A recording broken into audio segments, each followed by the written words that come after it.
But now, in the modern world, we are living in the era that actually we can ask some profound questions and you can answer that question using technology and science. So from now on, I will take you to the journey about the SPX telescope and tell you more about the space telescope and the secrets of the universe. So let's go on the journey. All right.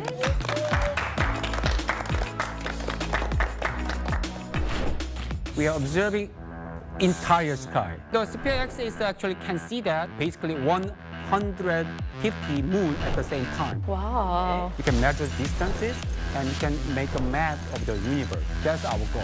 What color exactly is space? I mean, is it as colorful as we see in movies? That's a little complicated. We do find ice. Does that mean that star can support life? Do you think that as time progresses, will all these fields of science sort of synergize? So this is just beginning, and there's so much more to be waited, to be discovered.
The leaders of South Korea and Egypt are holding a summit in Cairo today, seeking to expand the two countries' cooperation and marking the 30th anniversary of diplomatic ties this year.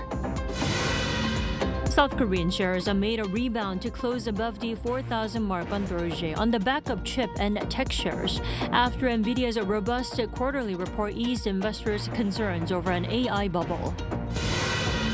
A UN committee adopted a North Korean human rights resolution for the 21st consecutive year. The resolution will be reviewed at the upcoming General Assembly plenary next month for final adoption. We begin with the Korea-Egypt summit taking place at the Presidential Palace in Cairo for a key cooperation between the two countries. And our Presidential Office correspondent Yoon Jung-min is in Egypt's capital. Jung-min, what is the latest? Tammy, the summit just began here in the capital of Egypt, starting off with official welcoming ceremony. The leaders sat down for a one-on-one, followed by an expanded talks. We also expect the signing of MOUs. The agenda would have included bilateral cooperation on trade, education, and culture.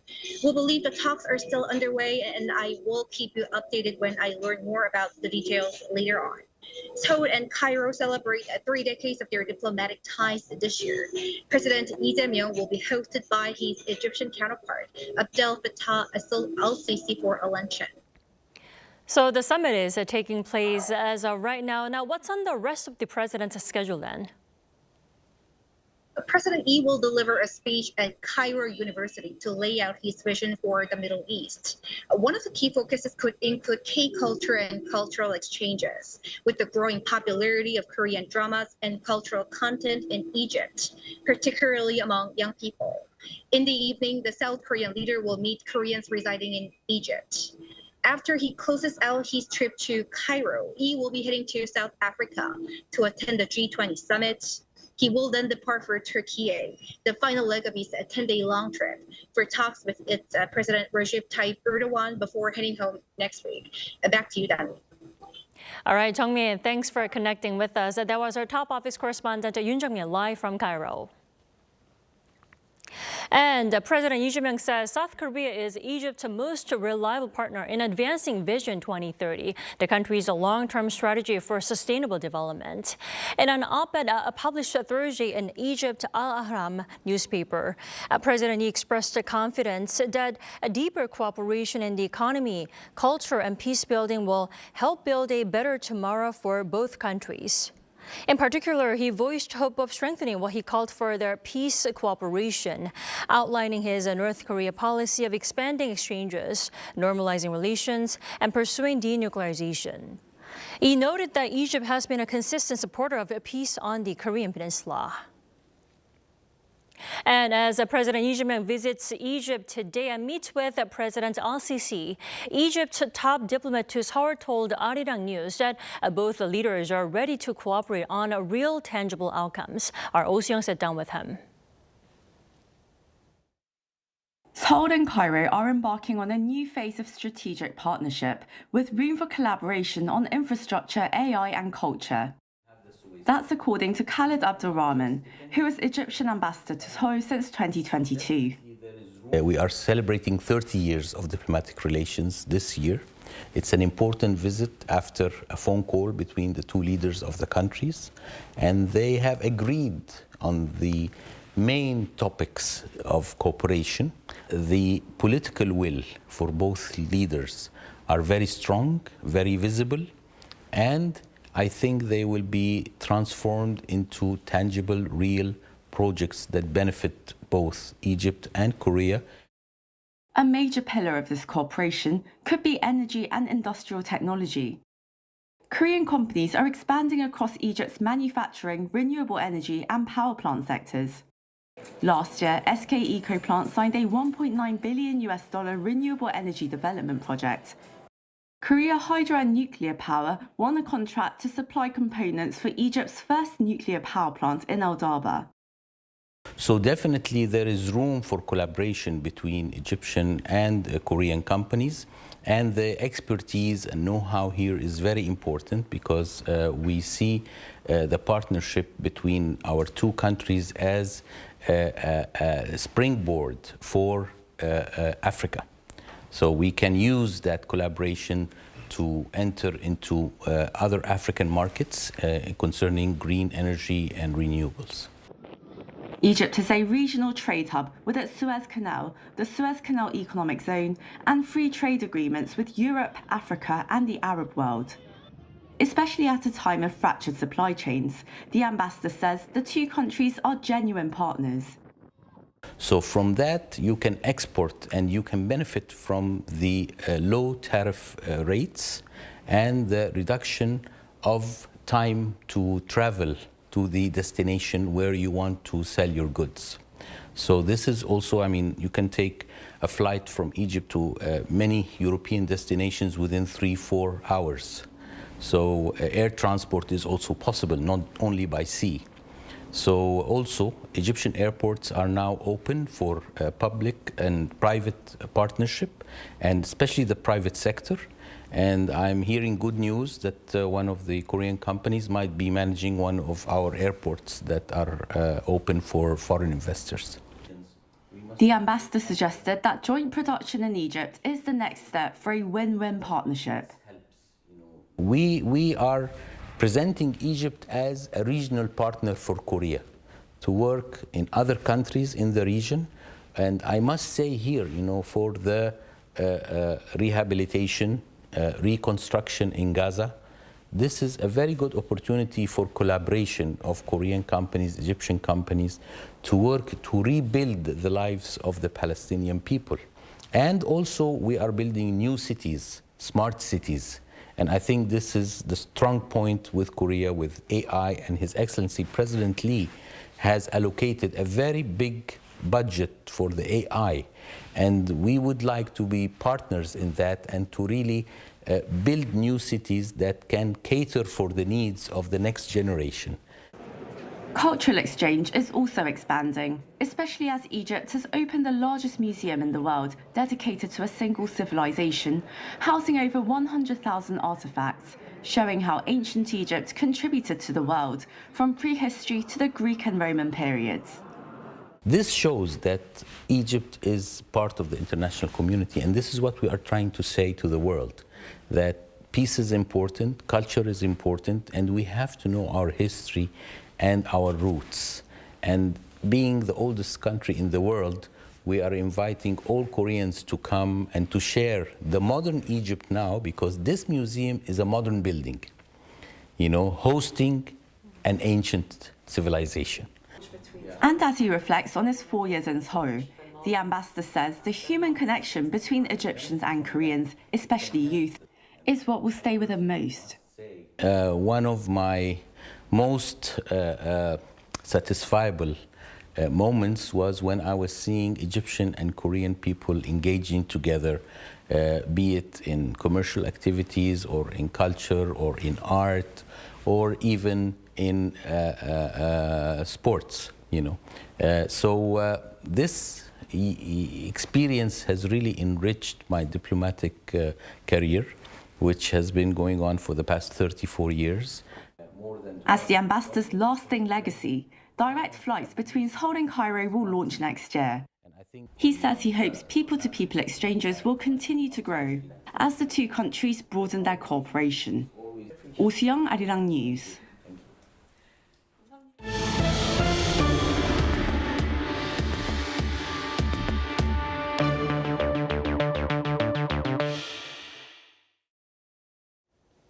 Global AI-related stocks enjoyed a bullish day after the world's largest chipmaker NVIDIA delivered robust quarterly earnings, including the KOSPI soaring to regain the 4,000 mark at Thursday's close. Our Park Junan has more. On Thursday, South Korea's benchmark KOSPI soared by 1.92% to close above the critical 4,000 mark. Specifically, shares in South Korea's tech titans, Samsung Electronics and SK Hynix, were up 4.25% and 1.6% respectively from Wednesday's close. This reaction came after the world's largest chipmaker, NVIDIA, reported earnings higher than estimates, shrugging off concerns about an AI bubble. NVIDIA's outperforming earnings shifted global market sentiment from skepticism to optimism, driven by company CEO Jensen Huang's remarks that AI demand remains strong. The U.S. chip giant reported a record $57 billion in quarterly revenue, exceeding estimates by nearly $2 billion, and forecast even stronger growth to reach $65 billion in its next quarterly earnings report. Over the past few weeks, some mega-hedge funds have bet against AI-related stocks, and some investors have questioned whether the astronomical capital spending on AI infrastructure will ever bring matching profits. As investor sentiment changed, global stocks indices reacted to the news overnight. Japan's Nikkei 225 rose 2.65% on Thursday, while the United States tech-heavy Nasdaq 100 futures, as of 3:30 p.m. Korean Standard Time, is recording a jump of 1.8% since its close on Wednesday. Now, investors' attention is turning to the U.S. Federal Reserve, as the CME Group's Fed Watch indicates a 70% chance that the central bank will maintain its current interest rate level of 3.75% to 4%. Meanwhile, U.S. President Donald Trump continues to strongly urge the Federal Reserve to lower interest rates. In a recent speech, he even quipped to U.S. Treasury Secretary Scott Bessent that if he doesn't press Fed Chair Jerome Powell to act faster on cuts, he will be fired. Trump has long argued that slashing rates is essential to stimulate economic growth and ease borrowing costs for consumers and companies. Park Judan, Arirang News. South Korea saw auto exports slip in October as a shorter working month due to the Chuseok holiday and U.S. tariffs weighed on outbound shipments. Our correspondent Moon Ji-young reports.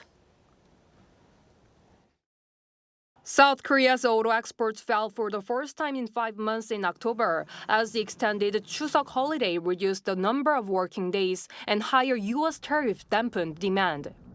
Data from the Ministry of Trade, Industry and Resources on Thursday show outbound automobile shipments reached $5.5 billion, down over 10% from a year earlier.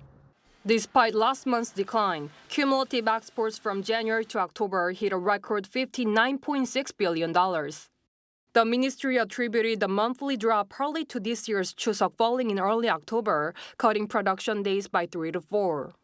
Shipments to the United States, Korea's largest market, dropped 29% as a 25% tariff under the Trump administration took effect.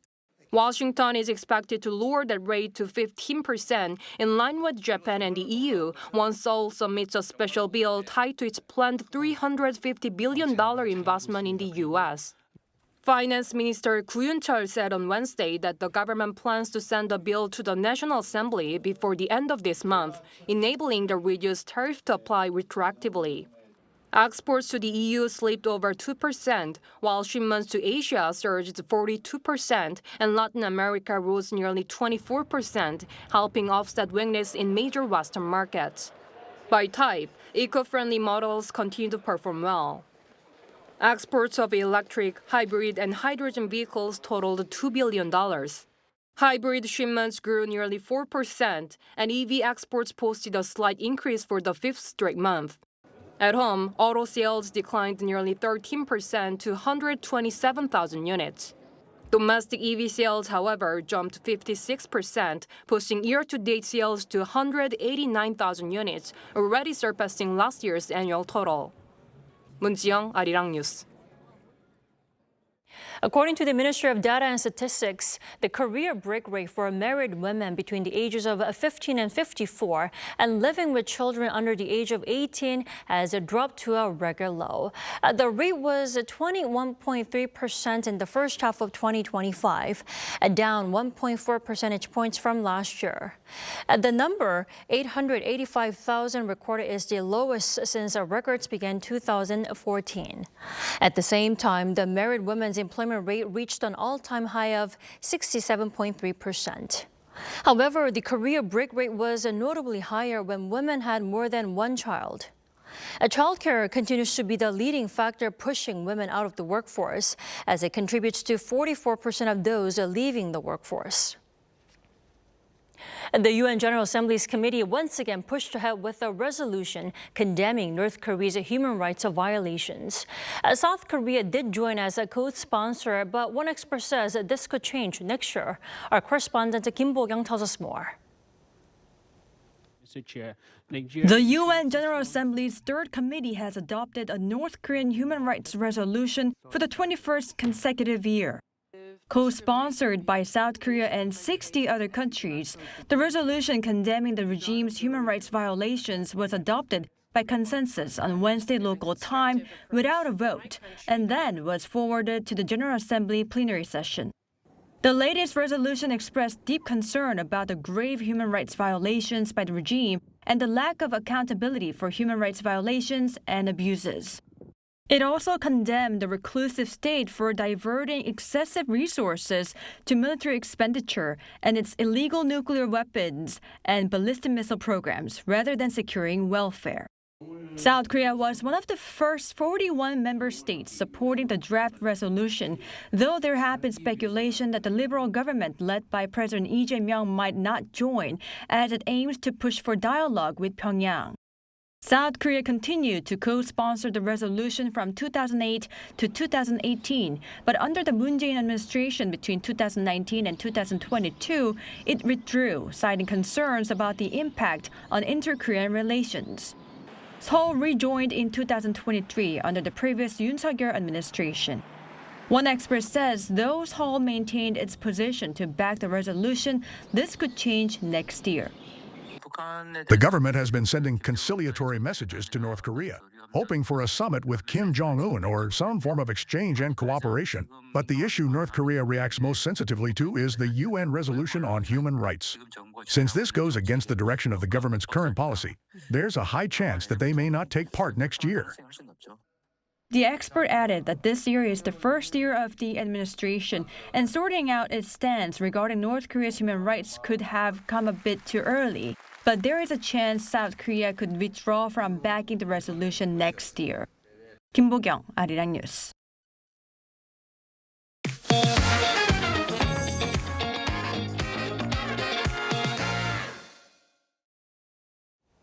The domestic stock market has been going through a period of adjustment recently, with major indices taking a breather. However, paradoxically, the amount of debt being taken on by individual investors to buy stocks, a so-called B2, has hit record highs.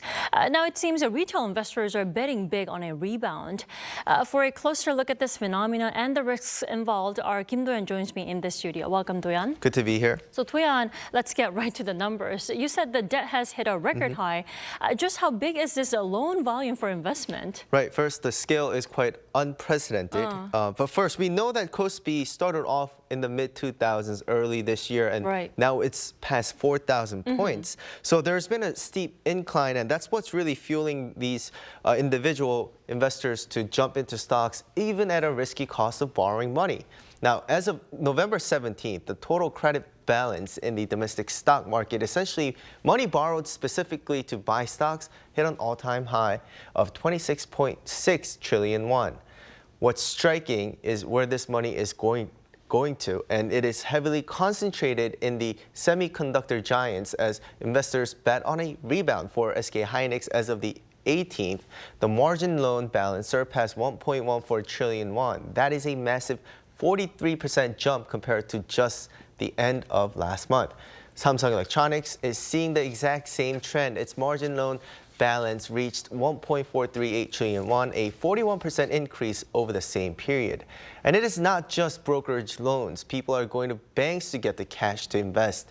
Last month, other loans in the banking sector, which includes credit loans often used for investment, spiked by 1.4 trillion won. This is the highest monthly increase we've seen since July 2021. Considering that these loans had been decreasing for the previous 3 months, this sudden U-turn indicates a massive rush of retail investors leveraging their credit to enter the market right now. So the volume is massive. The numbers do say, but borrowing money is always risky, you know, especially when the interest rates are not exactly low. What are the experts saying about this, the danger level? Right, that's the crux of the problem. It's not just about the risk of the stock prices falling, it's the cost of holding these debt, right? So currently the interest rate for credit loans or margin trading is hovering around 8 to 10%. So individually, it's always a risk. If you take out a loan at a high interest rate of 10% and the stock drops by 30%, you are essentially facing a total loss of 40%. Brokerages typically lend up to twice the amount of capital you hold. For this very reason, it is best to invest in stocks using your own available cash flow. Now, this is only for Korean stocks, right? There is a limit to how much a stock can fall in a day in Korean stocks, the 30% mentioned. For markets like the U.S., there is no limit to how much a stock can fall on a daily basis. You know, that is a very sobering calculation. A 40% potential hit is significant. But looking at the bigger picture, Do-yeon, if this P2 trend continues, does it pose any systematic risk to the Korean economy? Now, that is the question on the minds of the policymakers right now in terms of financial services. While individual bankruptcy is tragic, the fear is that a mass wave of defaults could rock the financial system. Now, according to recently released credit level data by the Bank of Korea for the third quarter, it's at an all-time high. Adding a layer of volatile high-interest private debt on top of that fragile structure is dangerous. If the market crashes, these borrowers default. banks take a hit and domestic consumption freezes because of households are paying off debt instead of spending.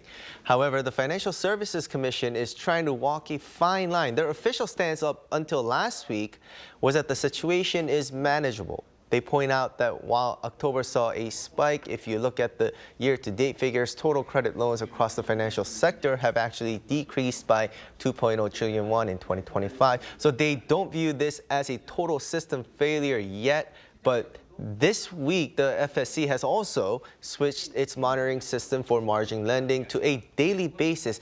They're now checking the loan balances and collateral ratios of security firms every single day, rather than monthly or weekly. They've also issued strict warnings to brokerages to manage their credit limits conservatively. Now, essentially, the government is saying we don't stop you from investing, but if you borrow beyond your means, we can't save you. You know, a huge message to keep in mind when investing and from borrowing. Right, with your cash now. Right. Yeah. All right, Toyan, thanks for the comprehensive coverage. Thanks for having me.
It wasn't as cold this morning as yesterday morning. In the daytime, the temperature rose to 14 degrees Celsius in Seoul, far above the average level.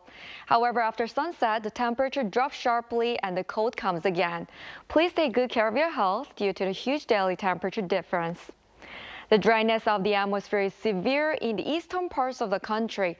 The wind will also blow strongly along the east coast until tomorrow. Please be extra careful not to cause any wildfires. The morning will stay cold at 1 degree in Seoul, 3 degrees in Daegu. Daily highs will rise up to double digits at 11 to 15 degrees throughout the country. Until the weekend, typical autumn weather for this time of year is expected without much cold. That's all for Korea. Here are the weather conditions around the world.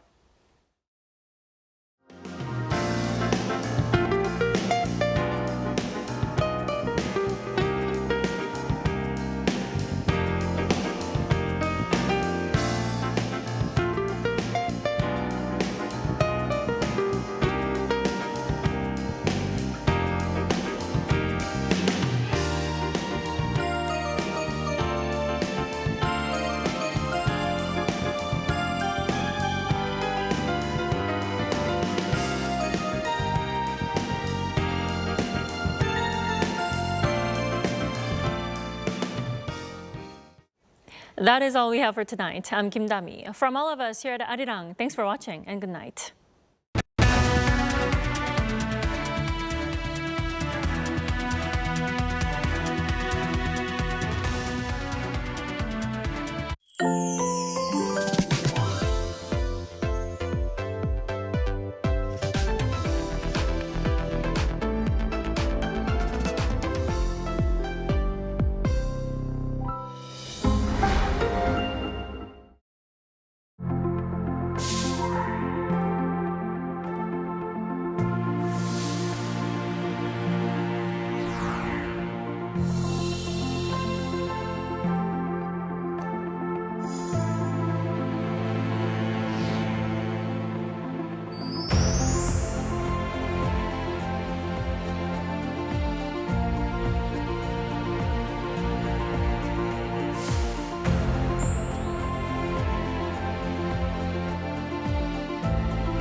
Knock.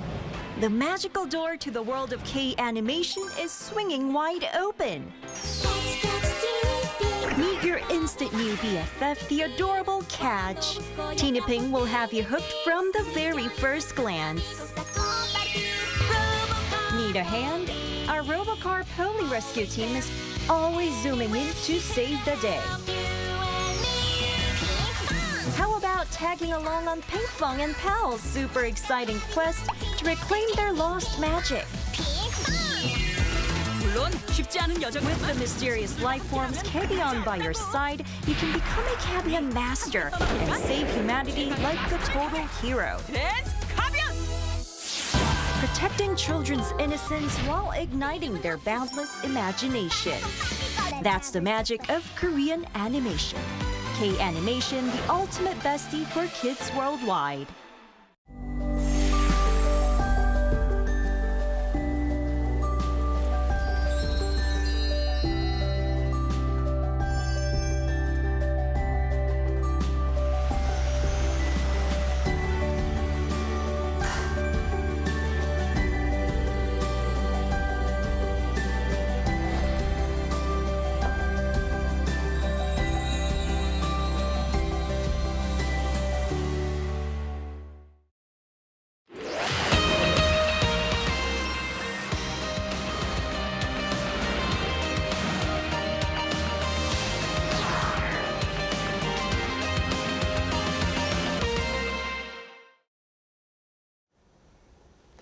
Welcome to Within the Frame, where we bring the most pressing issues across the globe into focus. I'm Kim Mo-gen.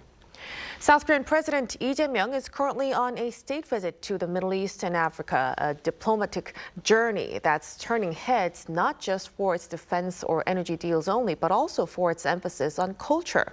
From the launch of a UAE K-City project to university K-pop clubs and Arabic translations of Korean poetry, Korean culture is no longer a side note. It's become a center tool of soft power. But as South Korea deepens its engagement with these regions, critical questions now emerge. So what does real cultural presence actually look like? And how do we build trust, not just a trend? Today, we take a closer look at how Hallyu is unfolding across the Middle East and Africa and where it goes from here. For this, we connect to Robert Lawrence, senior researcher at the Institute of Middle East and African Affairs. A big welcome. Good evening. Thank you for having me. And also joining us is Kim Eun-kyung, Associate Professor at the Institute of African Studies at Hankuk University of Foreign Studies. Thank you for joining us. Good to be here with you tonight. So let's start a discussion with the Korea-UAE summit. Dr. Lawrence, so with the joint declaration that's entitled A New Leap for 100 Years of Partnership, I wonder, how do you see this as a stepping stone, not just for defense and energy, but also for cultural diplomacy in the Middle East? Right. So the declaration builds on prior cooperation, such as the UAE's Baraka nuclear power plant project and the deployment of the OC unit. But, it explicitly advances 8 priority sections, some of which are not, they're outside of the energy and defense spheres. More specifically, it includes AI, semiconductors, healthcare, education, space, and cultural infrastructure. In terms of AI and technology, the pact encompasses joint data center construction, AI supply chains, and semiconductor collaborations. So Abu Dhabi's invested a great deal of time and effort to make the UAE an AI hub, and it's recently signed these big deals with NVIDIA and Microsoft. So, South Korea, being a tech giant already, signing on to be a part of the Stargate initiative, for example, it further cements the relationship moving forward into future technologies and AI infrastructure. Culturally speaking, the people-to-people relationships. They're going to launch youth internship exchanges and deepen educational, tourism, and healthcare ties. There's also this initiative to build a K-City for K-Wave industries in the UAE. So overall, I think that this framework, it marks a bit of a conceptual shift from the traditional energy security nexus towards a deep, multi-sector, long-term strategic relationship. Right, definitely. So one of the things that you said that stood out the most was the UAE K-City, a multi-sector hub for K-culture, food, medicine, and innovation as well. So Dr. Lawrence, what do you think this project actually represents in terms of a soft power architecture, and how could it shape regional narratives? Yeah. Well, first of all, the UAE is very fertile ground for Korean cultural diplomacy. Just a week before the summit, the Korean Tourism Board's 2025 K-Tourism Roadshow was there. There are 4 Sejong institutes there, which are, Korean language institutes and culture institutes. There's a Korean Cultural Center in Abu Dhabi. 2 weeks ago, they had the 13th annual Korea Festival. And I think they have a dream concert coming up this weekend. So, public diplomacy, Korean public diplomacy, especially in the cultural sphere, is very active and very well received in the UAE. This proposed UAE K-City, it kind of transforms Hallyu from being a media-driven cultural export to being a locally embedded institution. This K-City can establish kind of a personal physical hub through which the Korean education, industry lifestyles, and creative sectors are continuously produced and experienced. So this shift, it's a bit of a broader move in Korea's contemporary soft power strategy towards locally based cultural infrastructure. And this kind of creates sustained contact zones between societies and enhances long-term cultural familiarity. It also will facilitate co-production, which is a crucial part to the whole project. Emirati and regional actors will be able to participate directly in content creation and talent development. So this kind of collaboration increases legitimacy of soft power projection because it avoids asymmetric cultural diffusion. In that sense, it becomes more of a platform for shared cultural creation. As far as the regional influence goes, I think it shapes the narrative in 2 ways.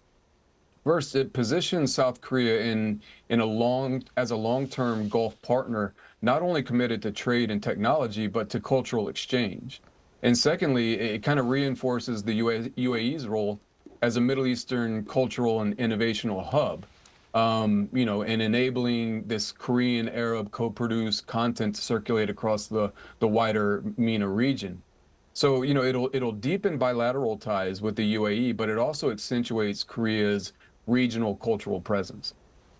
So with all of this, it seems as though the growth of Korean culture in the Middle East isn't just about watching or just buying. It's really becoming a two-way exchange.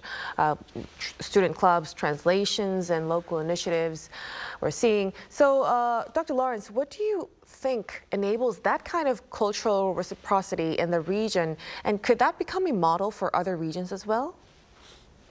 Okay, well, in the Gulf, this phenomenon's there are causal variables on both sides. So, for Korea's part, its public diplomacy is very well organized and very deliberate. Cultural diplomacy is one of the tools in Korea's public diplomacy, and I would argue that in the region, it reigns supreme. There's a great deal of money, time, and effort that are put into these institutions and initiatives in order to foster this good image. And frankly, they know their audience. Regionally, there are a lot of young people who are consuming information in the digital space. They're aware of global trends, and they want to be a part of it. Simultaneously, Gulf states have their own reform policies that are transitioning away from carbohydrates and towards industries like tourism, finance, and technology. And they kind of want to shed that former image of extreme conservatism and demonstrate that they're accepting of other cultures and they're part of the global community, which they've been very successful in doing over the past 5 to 10 years. So these factors kind of combine to create a great deal of interest in Hallyu, which in turn spawned a genuine interest in Korean culture down to a grassroots level. So, while in the Gulf model might not be applicable everywhere, I think certain aspects of it are. Specifically, I would say that the co-production and collaborative ventures really do reinforce mutually beneficial results and diminish any space for negative narratives to grow. Definitely. So picking up from that, Professor Kim, there's growing interest in extending these kinds of momentum, Korea's cultural momentum, also into Africa. How can Korea avoid copying and pasting its Middle East model and instead build an approach that actually fits to Africa's unique social and cultural dynamics as well? Reciprocity is definitely also important in Africa, but I'll get to that in a moment. But if we are looking for a model of cultural cooperation that truly aligns with local needs, I would say a job creation model will be powerful and sustainable in Africa. Across the continent, young people are facing severe job shortages, actually. In many countries, 6 out of 10 citizens are under 25, and formal jobs just can't keep up with the number of young people entering the workforce. At the same time, the cultural and creative industries, such as music, film, digital media, gaming, fashion, are one of the few sectors showing strong growth and employing more young people than other sectors. So what happens when we bring this together? Africa's content and creative industries are already a multi-billion-dollar sector with huge youth employment potential. If we bring Korea's creative strength together with Africa's young talent, we may see a kind of K-Africa creative job corridor taking place in Africa. In this model, young people get trained in digital and creative skills, move into local studios and startups, and work with Korean partners to produce music, web series, animations, and games that can reach audiences not only across Africa, but also around the world. I actually teach a course on Korean history and digital content, where students learn how to turn history into creative digital products. In this class, we discuss the ways of this creative adaptation, but also ways to interpret history and think about sustainability in meaningful ways. I mean, I invite students to engage with ideas on a deeper level. And I think Korea can bring a similar approach to Africa. We bring Korean content for African people to watch and enjoy, but also equally important is giving young people access to the tools, the curriculum, and the creative techniques behind those products so they can enjoy K content and also create their own work inspired by K content. And ultimately, this model only works if it's reciprocal, where Korea shares its strengths, but also learns from Africa's creative energy, perspectives, and stories, making the partnership truly mutual. Right, a very important point you're making over there. So South Korea's K-content industry linked with Africa's job market. And also the most important thing is understanding each other's backgrounds, of course. So Africa's middle class is often actually framed in numbers, but many say that we need to understand how people live, like you've said, understanding the background, of course. So from your perspective, Professor, what are the real-life markers that Korea should be actually paying attention to when reaching an audience? I think there are a few very concrete everyday markers that matter much more than an income line on a graph. One is how people actually access media. Do they stream on a personal Netflix account, share a friend's login, or mainly watch free-to-air TV or YouTube on a cheap smartphones? That tells you whether K-content should come as full drama on OTT, short clip on TikTok, or dubbed shows on local TV. And a second marker is language in daily life. And this goes far beyond the official languages of like English or French. What really matters is the language people use when they joke with friends, argue online, or relax at home. It's often a mix of local languages, regional slangs, or youth dialects.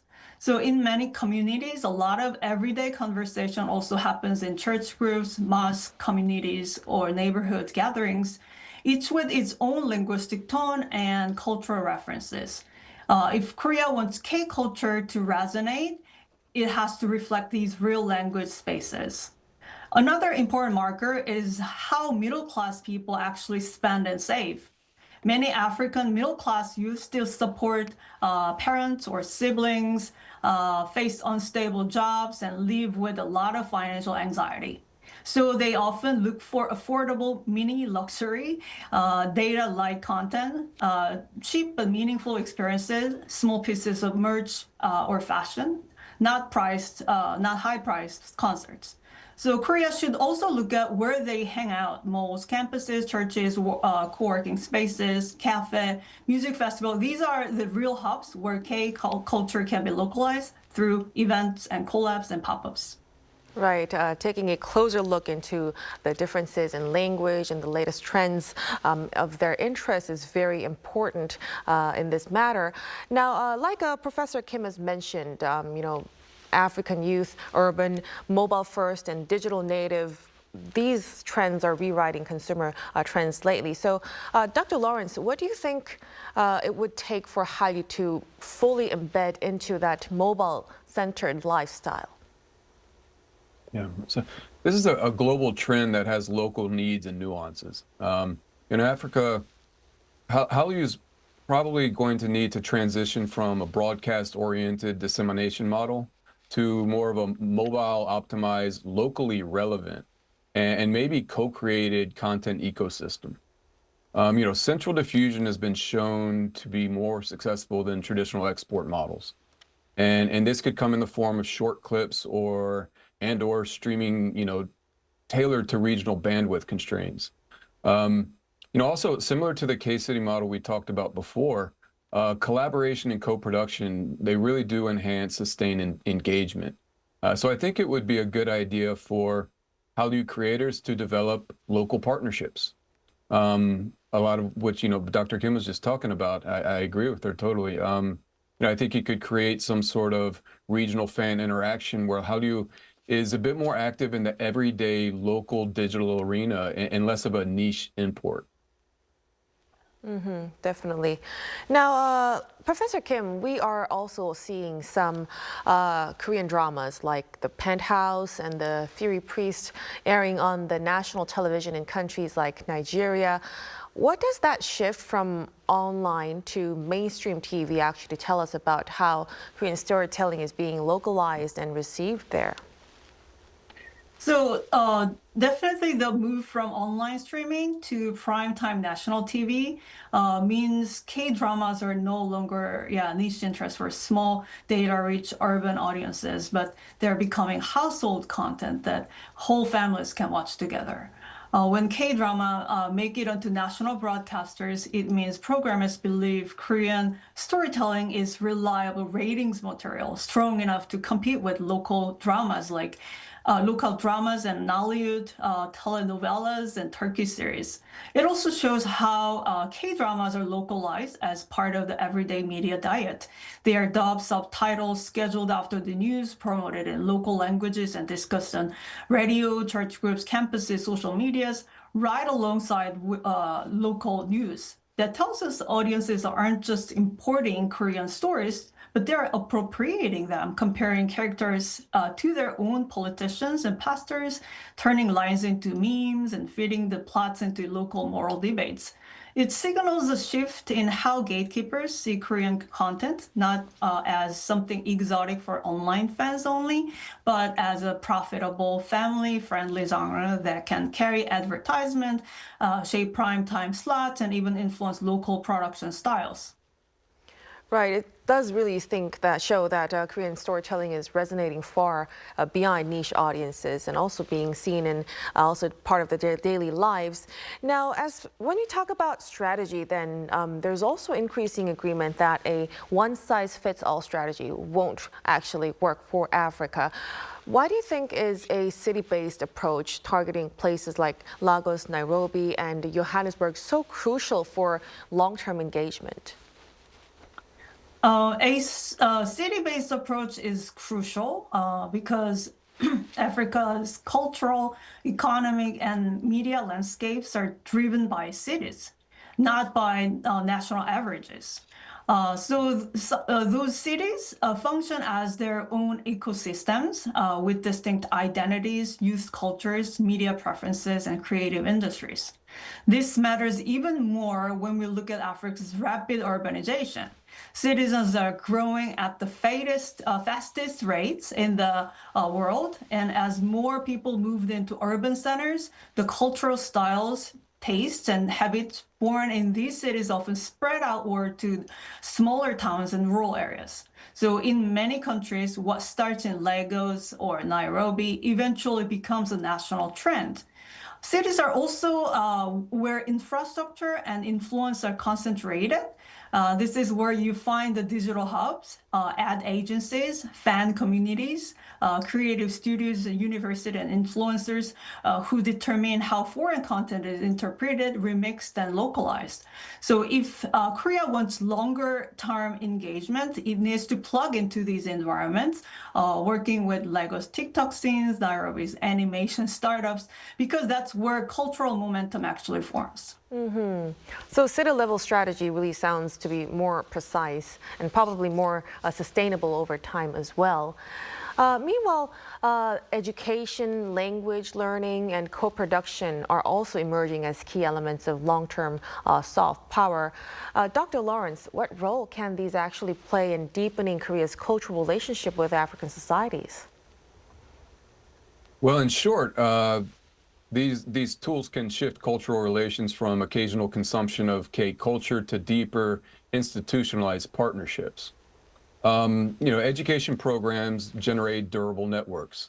Scholarships, vocational training, university partnerships, they give Africans real experiences in Korea and hopefully shaping favorable perceptions that later influence political and economic cooperation.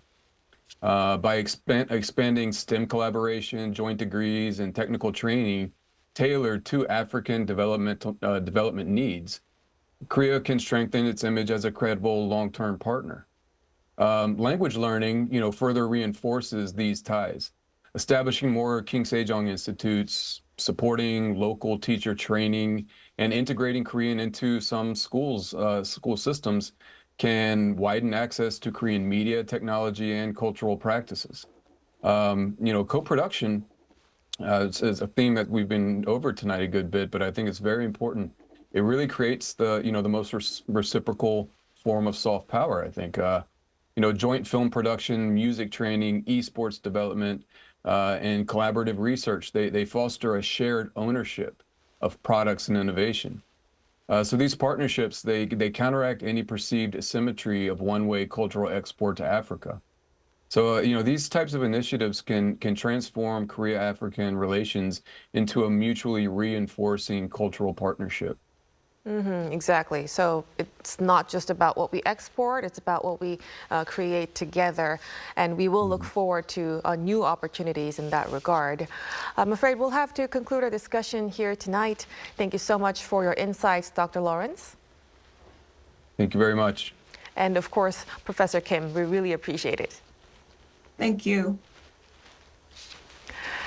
And that'll be all from us on Within the Frame. Be sure to tune in again next time as we continue to explore the stories that matter. Until then, stay informed and engaged.